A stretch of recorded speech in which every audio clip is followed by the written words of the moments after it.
we need to talk about this. Yes, it is true. I am Nick Shell. I am the living legend of hair loss. And yes, I have an unorthodox approach to dealing with hair loss and addressing it here before a community of nearly 7,000 people who are interested enough to watch several of my videos per week. Something we need to talk about, I haven't talked about in a while, is, as many of you know, for 7 years I was a vegetarian. For 5.5 of that I was vegan, and that part of my life ended last September, October is when that ended. So let's talk about where I'm at now, because I think this is very important for us to at least be aware of in this channel. Because when you look at when my channel was born as far as talking about hair loss, I was a vegan the whole time. Now granted, I was in my early 30s, whereas now I'm in my later 30s. But now we're several months into me not being vegan, and I think that's important to at least identify, because one question that comes to mind is, are we going to see a change in my hair? Am I going to start losing hair? Is my hair going to start getting thicker, or is it not going to matter that I'm no longer a vegan? But let me be very clear about that. It's not like I'm eating burgers now, okay? The way I eat is more strict than most people, at least in America and in much of the modern world. As far as, here's what I eat. I basically don't eat bread. I mean, I'll eat oats, but I don't eat bread. As far as what meats I do eat, so I'm kosher. If you're familiar with Jewish people, I don't eat any pork or shellfish. So, and I haven't in well over 10 years. I've been very strict about that. So no pork, no shellfish. As far as fish, I will eat only the wild caught, none of the farm raised. For salmon, cod, mahi-mahi, only certain clean types of fish. I don't even eat tuna because it'll break my skin out. So that has too much toxic metals in it for me. I have a skin condition. I used to have dyseidrotic eczema. I'm one of the few people in the world who's ever been cured of it, because I changed my diet and I realized that being kosher had a lot to do with that. My body is not designed to be able to handle those bottom feeder animals. So I only eat certain types of fish. I do eat chicken, but I don't eat it fried with the skin on it. It's got to be grilled, And beef, rarely, very rarely. In fact, I've only had it once, and it was last week. It was the first time in how many years? 7.5. But being kosher means that you don't eat beef with dairy.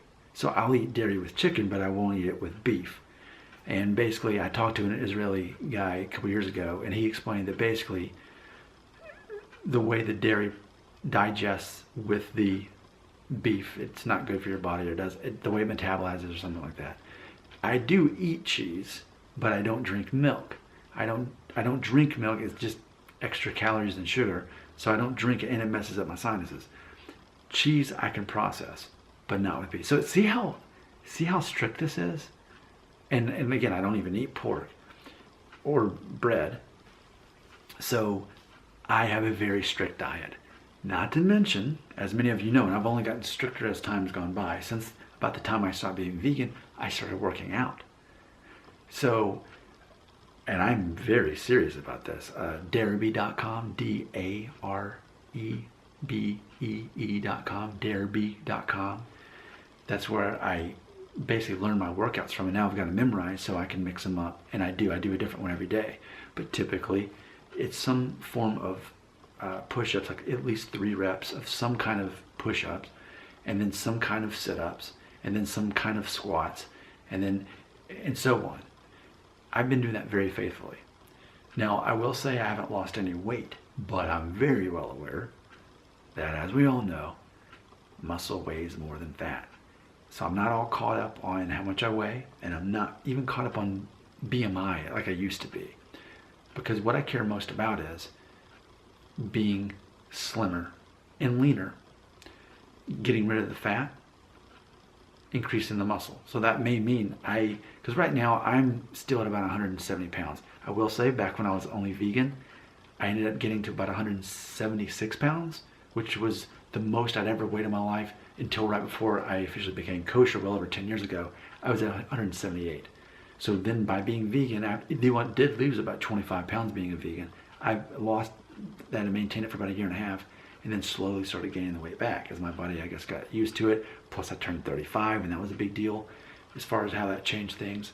So now I've lost, a solid 6 pounds. I've kept it off since no longer being vegan and working out, but I'm pretty much stuck at 170 pounds. And no, I'm not tall. I'm 5'9", same as Robert Downey Jr. Okay, that's my height. So I'm not a tall guy. So I'm 170 pounds, and that's, if we were looking at BMI, that's right on the cusp of like pretty much above that, you're gonna fall into slightly overweight territory. For me, it's about my pant size. It's still a struggle for me to fit in a waist size of 32. And when I was a vegan and I lost all the weight at first, which again, I only lost it at first and then it started reversing, I comfortably fit into size 31. So now I'm just wanting to comfortably fit into size 32. If I can do that, I'll be happy. So those are some changes I've made in my life, and I think it's very important. You may be able to see a difference through the months to come. And you may, now that I mention it, maybe you even see a difference in it. Like, hopefully, if this works the way I want it to, months from now, you can even look back at this video and say, wow, he has slimmed down, but he's more defined than he was before. So that's what my hope is. But I will say, I'm not doing this ultimately for the concept of being, looking good.